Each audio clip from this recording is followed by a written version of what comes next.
All right, let's dive into this NCOIL Motor Vehicle Glass Model Act. It's stirring up a lot of conversation, especially among independent auto glass shops, shops like yours. Yeah, no doubt about it. At the core of it, the NCOIL, that's the National Council of Insurance Legislators, wants to create some, I guess you could say, uniformity in the auto glass world with this Model Act. And the Independent Glass Association, the IGA, they're really pushing back really hard. And it's not just, some theoretical argument happening in a vacuum. This IGA rebuttal, it lays out 5 big concerns.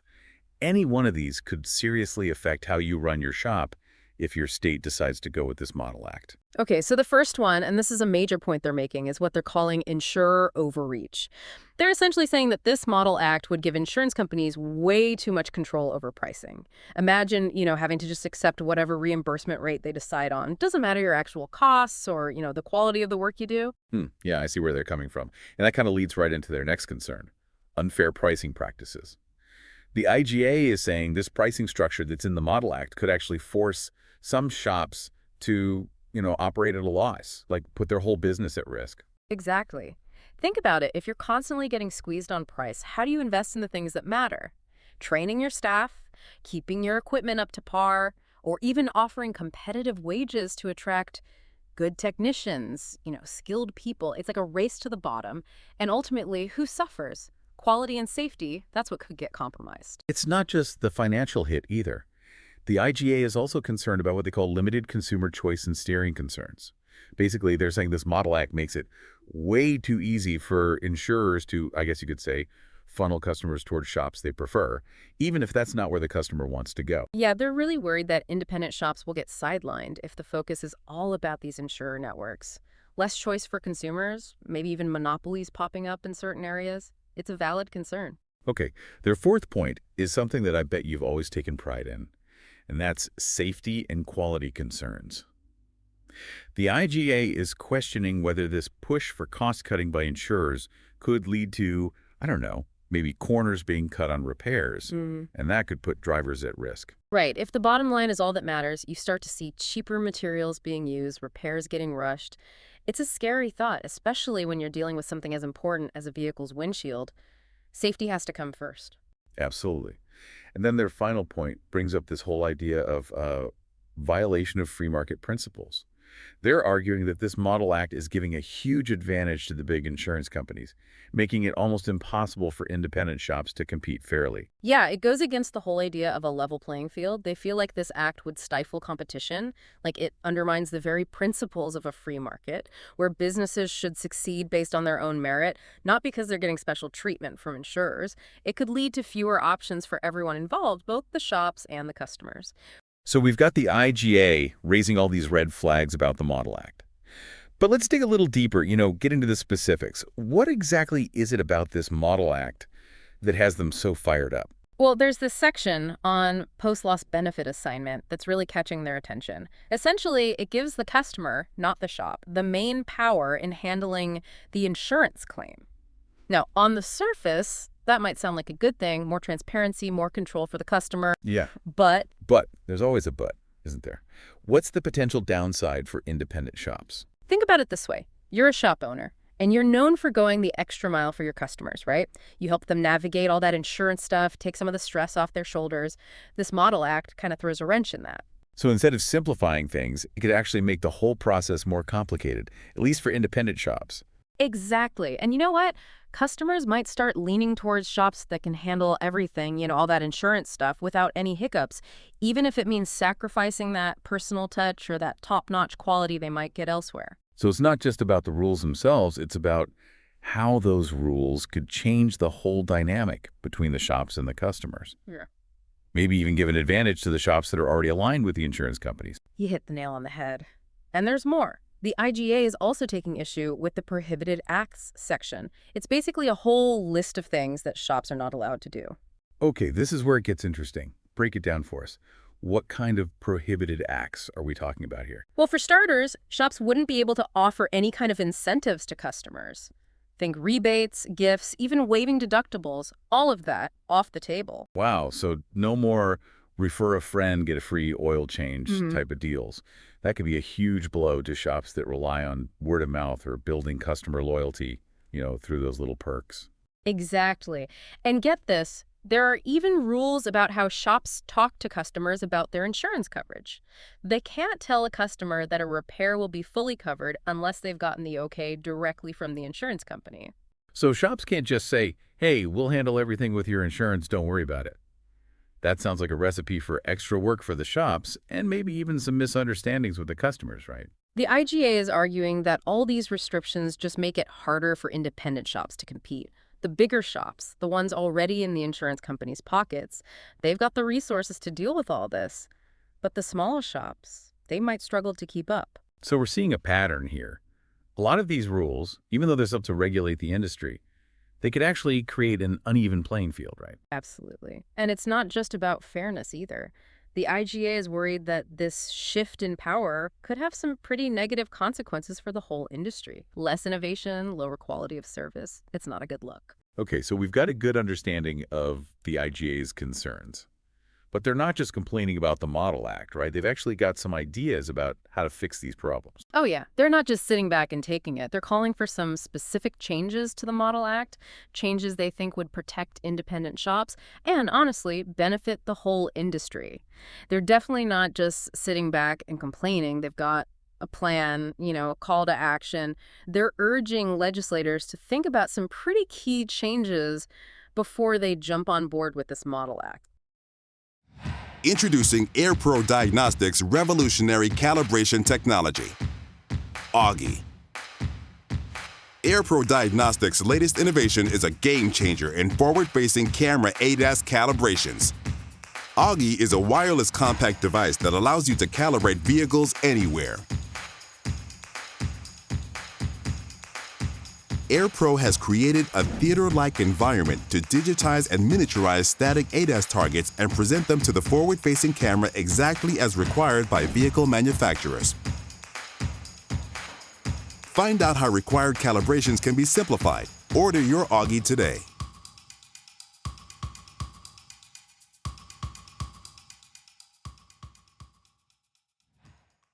Okay, so let's get down to brass tacks. What exactly is the IGA proposing? Like, what would they change about this thing? Well, first and foremost, they're calling for a complete ban on insurer steering. They're saying, customers should have the freedom to choose their own repair shop. No pressure, no funny business from the insurance companies. Yeah, that makes sense. It goes back to their point about consumer choice, right? Yeah. Making sure there's a level playing field for all the shops, Yeah. whether they're buddy-buddy with the insurance companies or not. Exactly.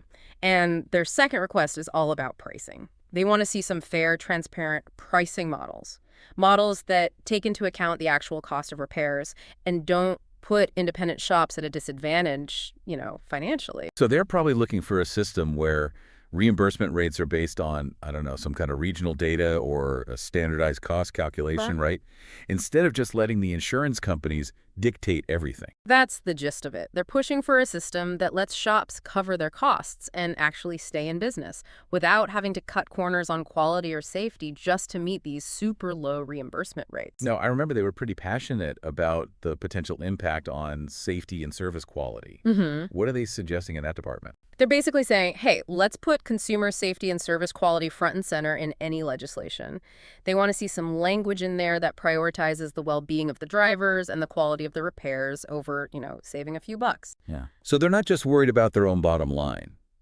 They're actually concerned about what could happen to drivers if quality gets pushed aside, right? Absolutely. They believe that vehicles should be repaired properly, using the right materials and skilled labor, no cutting corners. Saving a few bucks isn't worth risking someone's safety. And their final point brings us back to that idea of a level playing field. What are they proposing to ensure things are fair for everyone in the industry? They want to see some regulations that prevent insurance companies from, throwing their weight around and stifling competition. Like no more exclusive contracts that shut out independent shops from certain markets, that kind of thing. So they're looking for a system where everyone plays by the same rules, where success is based on, I don't know, the quality of your work, how happy your customers are, not just who you're connected to. Exactly. They believe that a fair and competitive market is good for everyone in the long run. Shops, consumers, even the insurance companies. This is a lot to take in, you know? For shop owners and employees, it can feel overwhelming. What's the IGA's advice to shops on how to handle all of this? Well, they're not just saying good luck out there.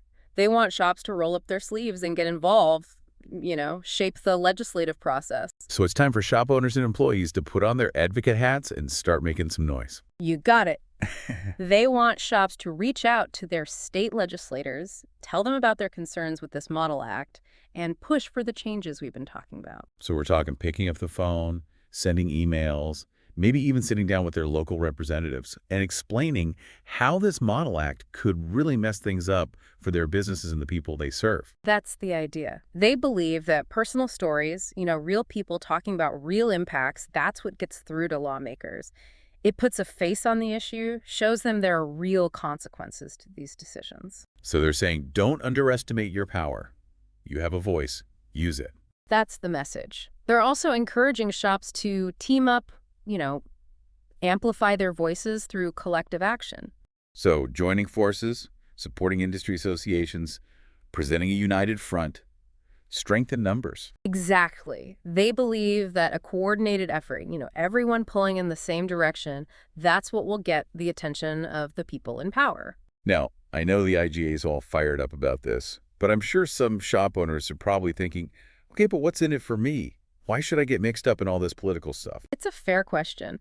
And the IGA's answer is pretty straightforward. This isn't just about politics. It's about the future of the auto glass industry, their livelihoods, everything. So it's about protecting their businesses, their employees, their ability to keep serving their communities. That's right. The IGA believes that this whole fight over the Model Act, it's going to have a huge impact on the industry for years to come. They're saying, get involved now, make sure your voice is heard, protect what you've built. It's like they're saying, if you don't fight for your business, who will? Exactly. They want shops to take control of their own destiny, be a part of shaping the industry they want to work in. So it's not about sitting back and seeing what happens. It's about getting out there and making a difference. Absolutely. It's about realizing you've got skin in the game and that what you do matters. So we've got the IGA encouraging shops to get involved, reach out to lawmakers, join forces with other shops. But what about, the day-to-day stuff? Running a business, paying the bills. Are there any practical things shops can do to get ready for these potential changes? Definitely. Even while they're fighting against this Model Act, shops got to be thinking about how to adapt and thrive, no matter what happens.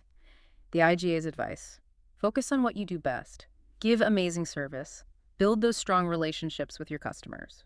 So double down on the things that have always set independent shops apart. That personal attention, quality work, going above and beyond for the customer. Exactly. In a market that could be taken over by these big insurance-driven networks, independent shops need a way to stand out. Right.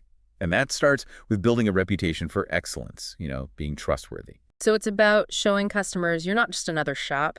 You offer something special, something more than just fixing a windshield. It's about building a brand that stands for quality, integrity, and actually caring about the customer. You got it. They need to show they're not just another cog in the insurance machine. They're trusted partners, invested in their customers' well-being. It's almost like shifting from, a transaction to a relationship. That's a great way to put it. It's about creating that loyalty, becoming the go-to shop for people who value that personal touch and trust. So I got into the industry when I was little. My dad always took me to work. We are a windshield replacement company. A lot of people don't realize, but a windshield is a big part of the structural integrity of the vehicle. There's a big problem that we have in our industry, which is the adhesive can separate from the pinch weld, or it could also separate from the glass. So I create a lot of safety videos on TikToks, YouTube, as well as making a lot of new posts on Pinterest. I really like making sure that all my customers are up to date with the knowledge that we possess. We want to make sure we share it with them. One of the things that I love about Sika products is that they have so many different variations of chemicals that you can use to properly apply towards the body and the glass to make sure you have a proper installation. They back up everything. They have crash tests. They have safety videos. They have so much information that actually is there for consumers and as well as technicians like ourselves. We have always used Sika products, and now we're using the best product out there, which is Sika Ultimate. It is a 30-minute minimum driver wait time adhesive. The good thing about it, it's primerless to glass. You apply it onto the body or you apply it onto the glass, and you're able to install it right away. You just wait your 30 minutes for it to cure, and then you're able to release the vehicle to the customer. I stay strictly to the Sika products because I know it's been tested and certified. To anyone, to everyone, whether you're a small family business or a large corporation that's international, I would strongly recommend Sika Ultimate to them.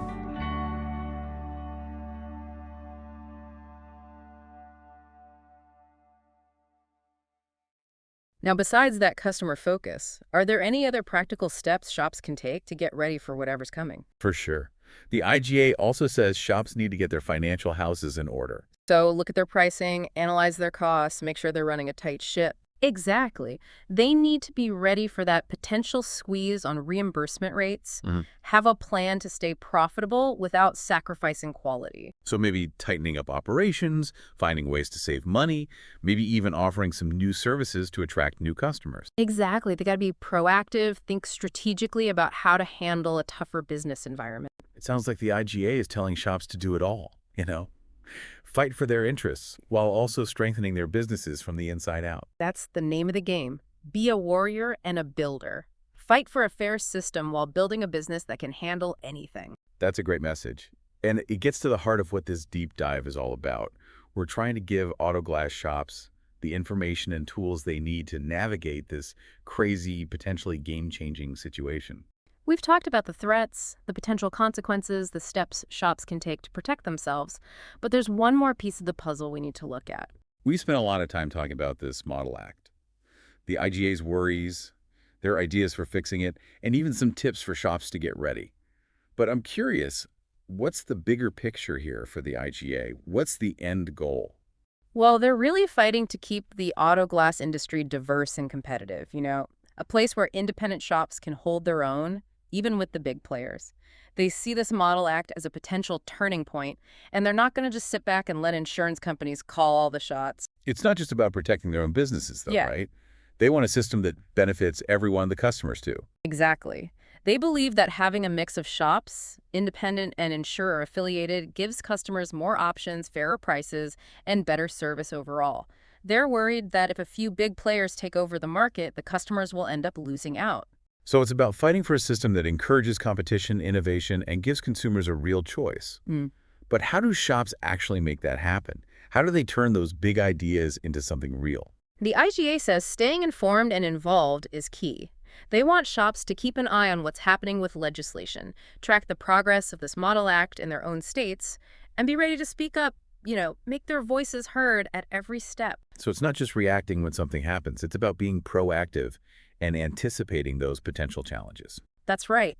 Knowledge is power. The more shops understand about what's going on with legislation, the better they'll be able to navigate it. The IGA's website is a great resource for staying up to date on the latest developments and getting guidance on how to talk to lawmakers. So it's about taking that information and using it, advocating for their interests, and shaping the future of the industry. Yeah. But how do shops make sure lawmakers are actually listening? What are the most important points they need to get across? The IGA suggests focusing on the economic impact. Shops should be ready to explain how this Model Act could hurt their businesses, their employees, and the local economy. Talk about potential job losses, less tax revenue, maybe even shops having to close down. That kind of stuff gets lawmakers' attention. It's about making it personal, showing the real consequences for real people. Right. And beyond the money aspect, shops should also emphasize the potential impact on safety and quality of service. Remind those lawmakers that it's the drivers who are most affected by decisions about auto glass repair. If cutting costs leads to shoddy work or safety issues, everybody loses. Exactly.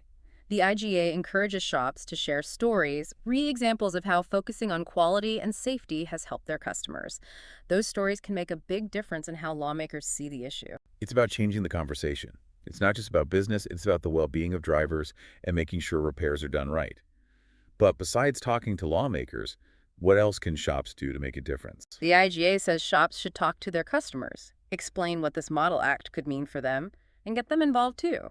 The more people who are concerned and speaking up, the better. So empower customers to become advocates too. encourage them to contact their representatives, and voice their concerns about choice and quality. Exactly. The IGA believes that the best way to fight back against this Model Act is for everyone to work together, shops and customers, united.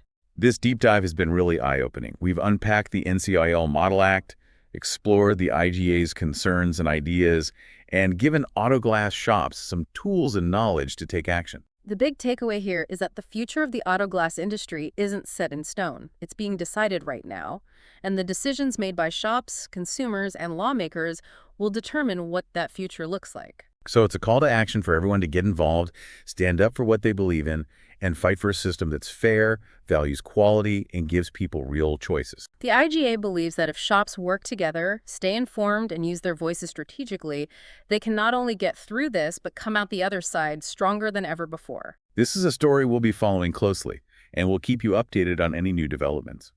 Thanks for joining us on The Deep Dive.